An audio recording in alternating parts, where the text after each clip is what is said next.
إن الحمد لله نحمده ونستعينه ونستغفره ونعوذ بالله من شرور أنفسنا ومن سيئات أعمالنا من يهده الله فلا مضل له ومن يضلل فلا هادي له وأشهد أن لا إله إلا الله وحده لا شريك له وأشهد أن محمدا عبده ورسوله يا أيها الذين آمنوا اتقوا الله حق تقاته ولا تموتن إلا وأنتم مسلمون يا أيها الناس اتقوا ربكم الذي خلقكم من نفس واحدة وخلق منها زوجها وبث منهما رجالا كثيرا ونساء واتقوا الله الذي تساءلون به والأرحام إن الله كان عليكم رقيبا يا أيها الذين آمنوا اتقوا الله وقولوا قولا سديدا يصلح لكم أعمالكم ويغفر لكم ذنوبكم ومن يطع الله ورسوله فقد فاز فوزا عظيما أما بعد فإن خير الحديث كتاب الله وخير الهدي هدي محمد صلى الله عليه وسلم وشر الأمور محدثاتها وكل محدثة بدعة وكل بدعة ضلالة وكل ضلالة في النار أعوذ بالله من الشيطان الرجيم بسم الله الرحمن الرحيم قاف والقرآن المجيد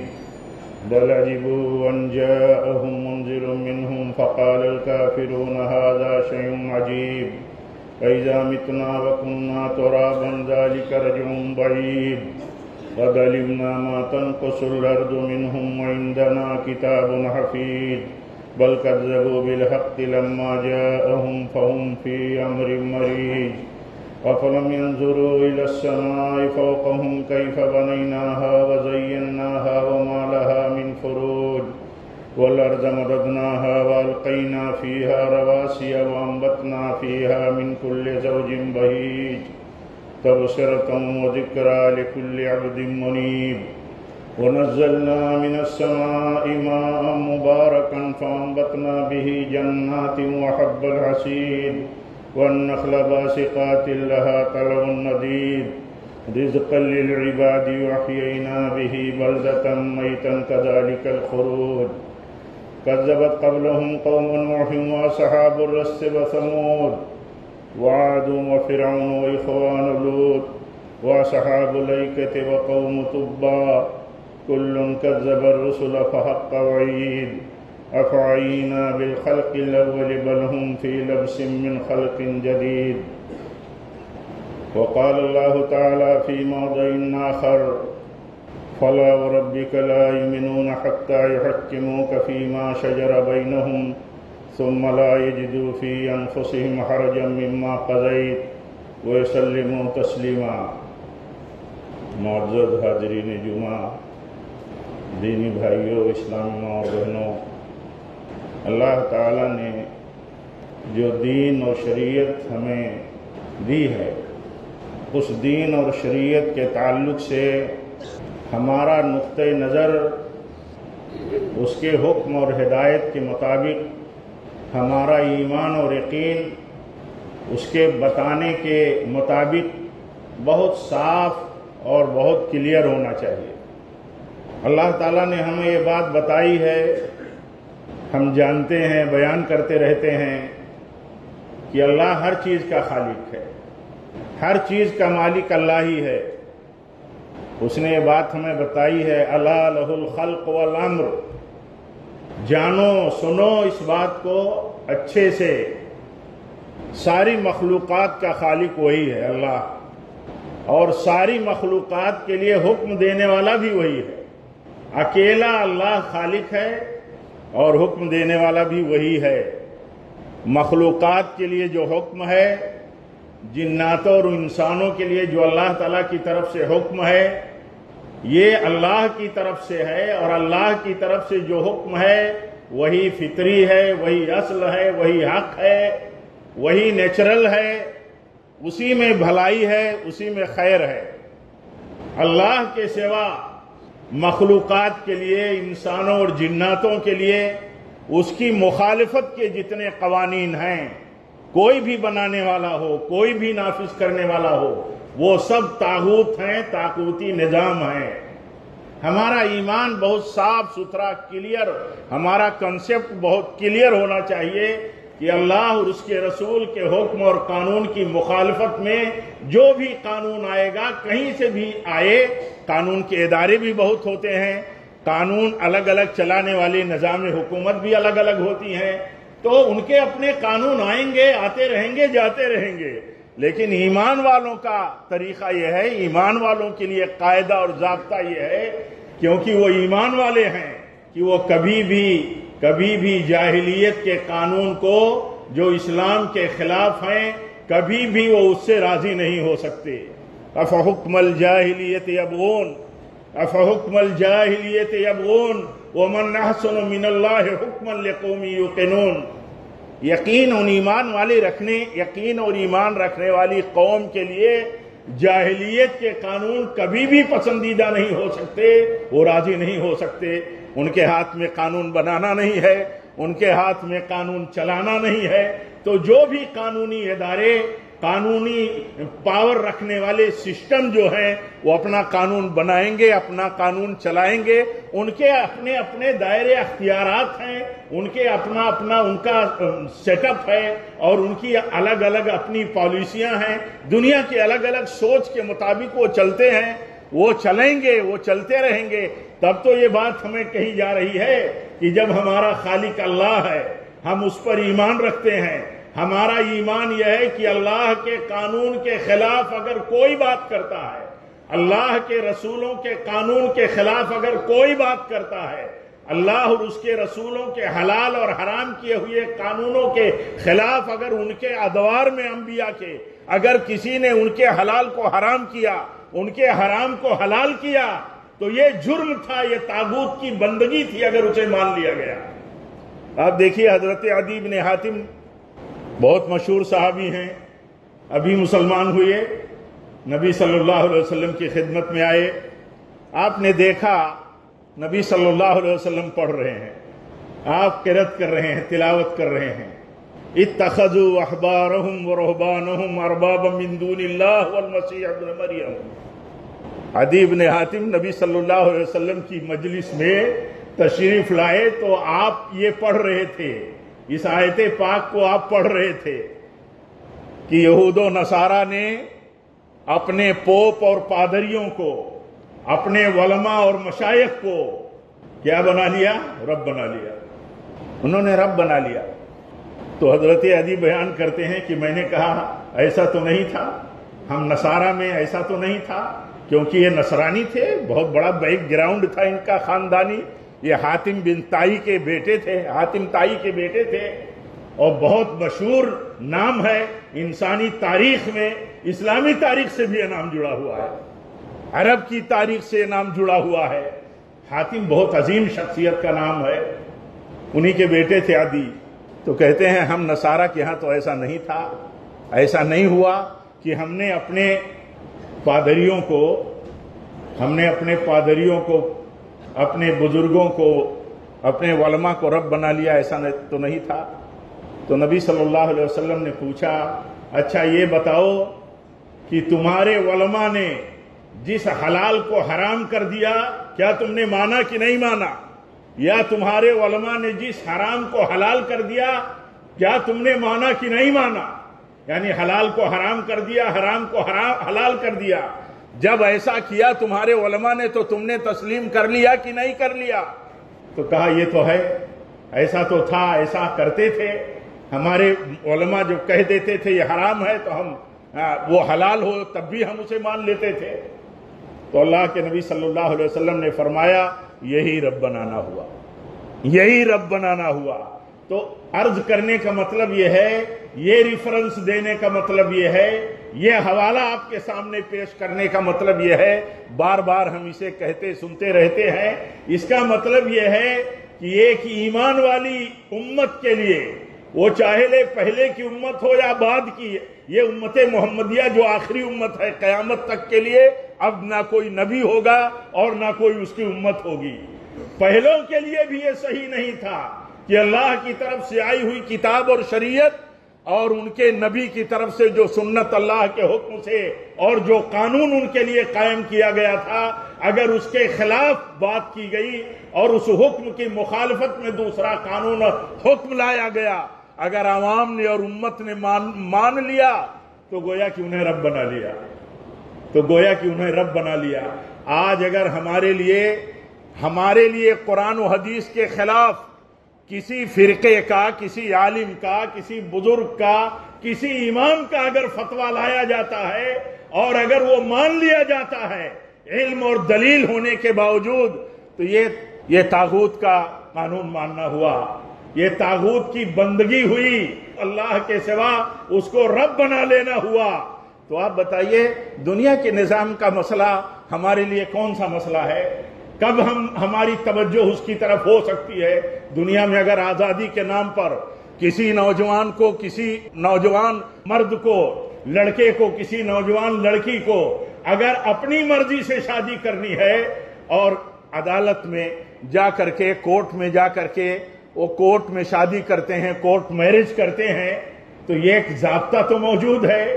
ایک نکاح کا اور شادی کرنے کا ایک قانون تو موجود ہے، وہ کر سکتے ہیں۔ لیکن آپ یہ بتائیے کہ کیا اسلام میں یہ شادی کی جا سکتی ہے؟ مسلمان ہونے کے بعد کسی مرد و عورت کے لیے یہ اجازت ہے کہ وہ عدالت میں جا کر کے شادی کر لے؟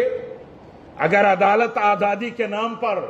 یا لوگوں کی رعایتوں کے نام پر یا الگ الگ مصلحتوں کے نام پر کسی بھی اسلام کے قانون کے خلاف، اس کے شعار کے خلاف اگر کوئی فتویٰ یا کوئی آرڈر یا کوئی قانون، کوئی طاغوتی نظام پاس کرتا ہے تو کیا ہم اسے قبول کر سکتے ہیں؟ کبھی نہیں قبول کر سکتے۔ وہ نظام ہے، وہ حکومت ہے، وہ اپنے مصلحتوں سے کام کرتی ہے، وہ کام اپنا کرتی رہیں گی۔ ہمارے لیے، ہم چونکہ مسلمان ہیں، ہمارے لیے قاعدہ کیا ہے؟ ہمارے لیے قاعدہ یہ ہے فَلْيَحْذَرِ الَّذِينَ يُخَالِفُونَ عَنْ أَمْرِهِ أَن تُصِيبَهُمْ فِتْنَةٌ، اللہ اور اس کے رسول کے حکم کی مخالفت سے بچنا چاہیے۔ جو بھی قانون ہے، اللہ کا قانون ہے، ولی کی اجازت کے بغیر نکاح نہیں، حرام ہے۔ آپ صلی اللہ علیہ وسلم فرماتے ہیں ولی کی اجازت کے بغیر اگر کوئی نکاح کیا گیا تو نکاح نہیں، زنا ہے، وہ زنا ہے۔ اگر قانون میں اس بات کی اجازت ہے تو اجازت جن کے لیے ہے ان کے لیے ہے۔ سینکڑوں کروڑ کی آبادی میں لوگ رہتے ہیں، آزادی سب کا نعرہ ہے، آزادی کی سب کی مانگ ہے اور آزادانہ نظام ہے، اکثریت کی رائوں اور خواہشوں کی پیروی کرنے والی عدالتیں ہوتی ہیں، یا سسٹم جو ہے ان کا یعنی ڈیموکریسی سسٹم، اور اس کے تحت قانون ہے، قانون کے کیا جو مزاج ہے اس مزاج کو لے کر کے چلنے والا سسٹم اور نظام ہے، تو اس کے مطابق ہی کام کرے گا، وہ کرتا رہے گا۔ ہمارے لیے، لیکن ہمارے لیے ایسا کوئی قانون اور ہمارے لیے ایسا کوئی فیصلہ کبھی بھی پسندیدہ نہیں ہو سکتا، ہمارے لیے وہ قابل قبول نہیں ہے۔ کوئی بھی قانون ہو، اگر قانون یہ کہتا ہے کہ عورتوں کو پردہ نہیں کرنا چاہیے، ہندوستانی شہری خواتین کو، ملک کے خواتین کو پردہ نہیں کرنا چاہیے، تو معلوم نہیں کتنے مطالبوں سے، قانون کے کس مزاج سے اس بات کو قانونی حیثیت دے دی جاتی ہے، آرڈر دے دیا جاتا ہے۔ لیکن ہمارے لیے ضابطہ کیا ہے؟ ہمارے لیے ضابطہ یہ ہے کہ ہم اس وقت تک مسلمان نہیں ہو سکتے جب تک کہ اللہ اور اس کے رسول کے فیصلے کو ہم دل و جان سے، پوری آمادگی کے ساتھ، پوری رضامندی کے ساتھ قبول نہ کر لیں۔ جب تک ہم پوری رضامندی اور آمادگی اور خوشی سے قبول نہ کر لیں تب تک ہم مسلمان نہیں ہو سکتے، اور تب تک ہمیں اسلام اور ایمان کی لذت بھی نہیں مل سکتی۔ حدیث میں آتا ہے، نبی صلی اللہ علیہ وسلم فرماتے ہیں جو شخص کہتا ہے رضیت باللہ ربا وبالاسلام دینا وبمحمد رسولا صلی اللہ علیہ وسلم، تو اسے ایمان کی لذت حاصل ہوتی ہے۔ لذت کہتا ہے میں اللہ سے راضی ہوں، اور اس نے دین اور قانون جو دیا ہے اس سے میں راضی ہوں۔ اللہ کے دین اور قانون سے راضی ہونے کی بات کرنا اور صبح شام بات کرتے رہنا اور یہ ورد کرتے رہنا برابر سمجھ کر کے اور ایمان کے ساتھ، یقین کے ساتھ کہ اللہ سے ہم خوش ہیں، اللہ کا جو دین اور قانون ہے اس سے ہم خوش ہیں۔ اللہ کے دین سے اگر ہم خوش ہیں تو آپ بتائیے بے دینی اور طاغوتی قانون کو ہم کیسے اپنے لیے ذریعہ اور کیسے ہم اپنے لیے اس کے استعمال کو جائز سمجھ سکتے ہیں؟ کبھی جائز نہیں سمجھتے، کبھی جائز نہیں سکتے۔ آج بہت ساری صورتحال اب ہمارے ملک میں بھی حکومت اور عدالتوں کی طرف سے بھی ایسی پیدا ہو رہی ہے کہ ہمارے ہاں بے چینی پھیلتی ہے، اور ہمارے ہاں جو آزاد طبقہ ہے، ہمارے ہاں جو نوجوانوں کا بالخصوص یا پڑھے لکھے ہونے کے دعوے داروں کا، پڑھے لکھے ہو سکتے ہیں، وہ یقیناً پڑھے لکھے ہوں گے، دنیاوی تعلیم ان کے پاس ہوگی، لیکن وہ آزادی کے نام پر جس طرح کی خواہش رکھتے ہیں، اگر وہ کتاب و سنت کے خلاف ہے تو آزادی نہیں ہے۔ وہ آزادی تو اصل دین کی دی ہوئی آزادی ہے، اور آزاد نہیں ہے مسلمان آزاد نہیں ہے۔ دین نے جو آزادی دی ہے وہی اصل آزادی ہے، لیکن دین کے خلاف جا کر کے اگر کوئی آزادی آدمی ڈھونڈتا ہے تو آزادی نہیں ہے۔ ایسی آزادی اسلام کو قبول نہیں ہے، ایسی آزادی اسلام کو قبول نہیں ہے۔ اسی لیے ہر مسلمان مرد و عورت کو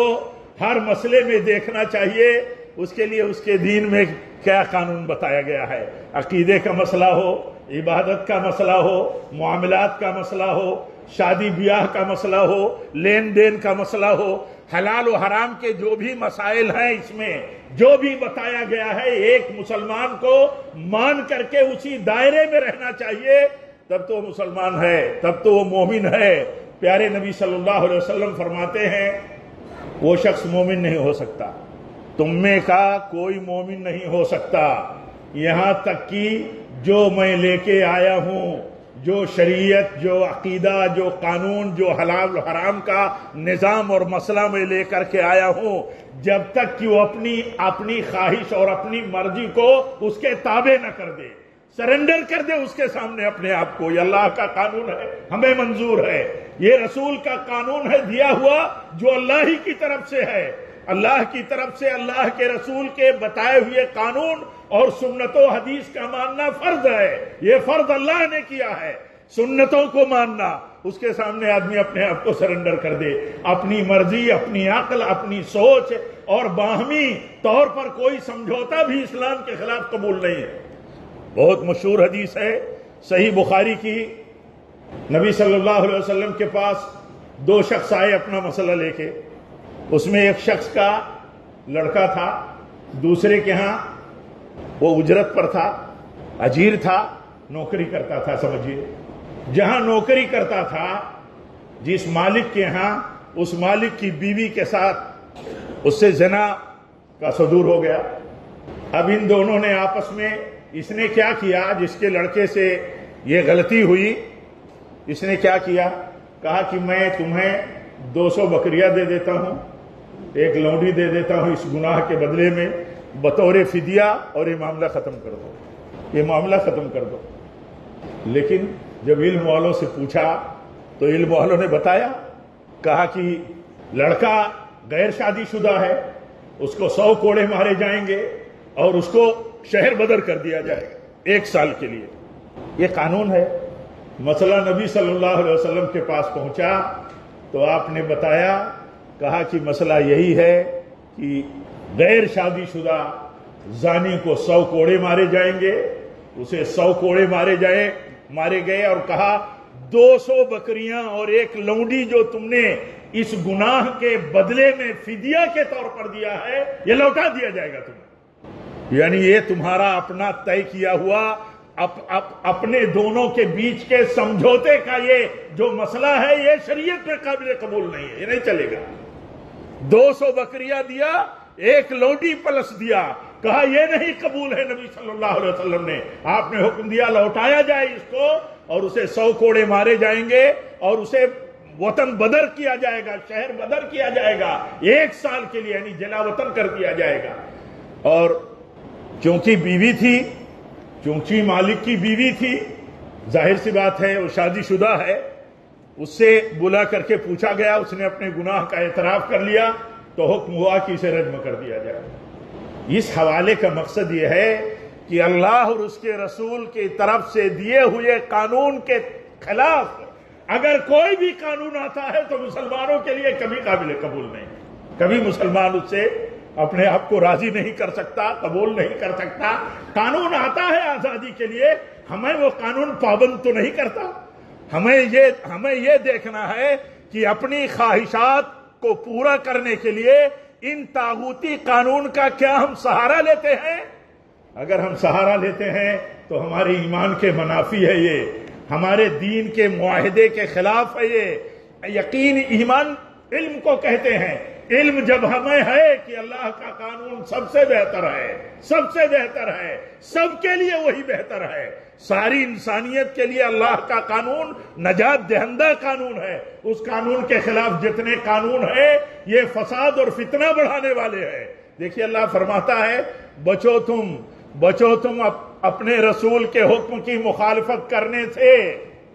اگر ایسا کرو گے تو فتنوں میں پڑ جاؤ گے۔ آج دنیا جو دن بدن فتنوں میں گھرتی جاتی ہے، دھنستی جاتی ہے، اور فتنوں میں روز فتنے بڑھتے جاتے ہیں، اس کی وجہ یہی ہے اللہ اور اس کے رسول اللہ کی طرف سے بھیجے ہوئے قوانین کی مخالفت۔ ایسا میرے بھائیوں سمجھنا ضروری ہے۔ قانون کیسے اللہ تعالیٰ کا ہمارے بیچ میں ہے اور کس طرح ہم اس قانون کے پابند ہیں۔ ہم اللہ کے قانون کے خلاف اپنے جذبات سے بھی کام نہیں لے سکتے۔ جہاد کے لیے اللہ کا قانون ہے، جرائم کے لیے اللہ کا قانون ہے، مجرموں کو کیسے قانونی کٹگرے میں لایا جائے گا، پروسیس کیا ہوں گے، کارروائیاں کیسے ہوں گی، اس کے بعد اللہ کا قانون نافذ کیا جائے گا۔ ہم جذبات میں کچھ نہیں کر سکتے۔ حدیث میں آتا ہے، صحیح مسلم کی روایت ہے، حضرت عبداللہ ابن مسعود کہتے ہیں ایک انصاری صحابی تھے، انہوں نے کہا کہ اگر کوئی، انہوں نے سوال کیا، اگر کوئی اپنی بیوی کے ساتھ برائی کرتے ہوئے، بری حالت میں، برے عمل میں، بدکاری کی حالت میں بصراحت اگر کوئی دیکھ لے اور اگر وہ قتل کر دے، تب تو قانون کے حساب سے اسی کو قتل کر دیا جائے گا، اس کو بھی قتل کر دیا جائے گا جس نے قتل کیا۔ اپنی بیوی کے ساتھ بدکاری کرتے ہوئے بدکار کو مار ڈالا تو قانون کے مطابق قتل کر دو گے اگر ایسا ہوا تو۔ اور اگر وہ بات کرے گا، چونکہ اکیلے دیکھا اس نے، اب اگر وہ بات کرے گا اور گواہ نہیں ہے تو اس کو تہمت کی حد لگائی جائے گی، اور اگر نہ اس کو مار ڈالے اور نہ بات کرے تو اندر وہ بے چین ہو کر کے غیظ و غضب میں اندر پریشان ہو جائے گا۔ اب یہ مسئلہ نبی صلی اللہ علیہ وسلم کے پاس آ گیا کہ اگر ایسا ہو تو دیکھیے وہ یہ سمجھتے تھے کہ اتنا بڑا جرم جس کی سزا واقعی قتل ہے، جس کی سزا واقعی قتل اور رجم ہے، لیکن قانون ہاتھ میں نہیں لے سکتا ہے۔ شوہر اپنی بیوی کے ساتھ بدکاری کرتے ہوئے کسی کو پائے تو بھی قانون اپنے ہاتھ میں نہیں لے سکتا، یہ اسلام کے خلاف ہے۔ نبی صلی اللہ علیہ وسلم کے پاس یہ مسئلہ ہے، اگر ایسا ہو جائے تو کیا ہوگا، کیا کرنا چاہیے؟ اللہ کے نبی صلی اللہ علیہ وسلم، حدیث میں آتا ہے کہ اس کے بعد اللہ تعالیٰ نے لیان کی آیت نازل فرمائی کہ اگر ایسا ہو تو اس کے لیے لیان کا قانون ہے، لیان کا۔ بہرکیف عرض کرنے کا مطلب یہ ہے کہ ایک مسلمان اسلام کے قانون کے تئیں بھی کہ اس قانون پر عمل درآمد کیسے ہوگا، اس کی تنفیذ کیسے ہوگی، قانون ماننے کے بعد بھی اس کے طریقہ کار کی مخالفت بھی نہیں کر سکتا، نہیں مخالفت کر سکتا، یہ اس کے لیے ضابطہ اور قانون ہے۔ ایسے ہی کسی قانون کے خلاف اپنی مرضی سے سمجھوتے تھے، جیسے آپ کو مثال دی گئی کہ نبی صلی اللہ علیہ وسلم نے فرمایا لا نکاح الا بولی، اور آپ نے فرمایا جو عورت بلا ولی کے، جو بچی بلا ولی کے اگر اپنی مرضی سے شادی کرتی ہے تو آپ فرماتے ہیں وہ نکاح باطل ہے، باطل ہے، باطل ہے۔ قانون ہمیں اجازت دیتا ہے تو کیا ہم مسلمان ہیں؟ شریعت بھی ہمیں اجازت دیتی ہے؟ شریعت ہمیں اجازت نہیں دیتی۔ اس قانون کی مخالفت میں جو مسلکی طبقہ عورتوں اور لڑکیوں کی آزادی کے لیے منمانی بلا ولی کی اجازت کی نکاح کو جائز کرتا ہے، اس کو ماننا بھی ایک طرح سے طاغوت ماننا ہے۔ اللہ تعالی ہم سب کو دین کی صحیح سمجھ عطا فرمائے۔ رب العالمین ہم سب کو اسلام کے قانون کی بالادستی، اس کی اہمیت سمجھنے کی توفیق دے۔ رب العالمین اپنے ملک کے حالات میں جہاں دن بدن نئے نئے مسائل، نئے نئے قانون بنتے ہیں اور ان کو بڑھایا پھیلایا جا رہا ہے، ایسی صورتحال میں اللہ تعالی ہم سب کو ایمان و یقین کے ساتھ ہر طرح کی بے چینیوں سے اللہ تعالی ہماری حفاظت فرمائے اور ہم سب کو یقین کے ساتھ زندگی گزارنے کی توفیق دے۔ رب العالمین جب تک ہم زندہ رہیں تیرے دین پر رہیں، تیرے نبی کی سنت پر رہیں، اور جب بھی ہماری موت ہو تو نبی کی سنت پر ہو، مسلک سنت و مسلک سلف پر ہو۔ وآخر دعوانا الحمدللہ رب العالمین۔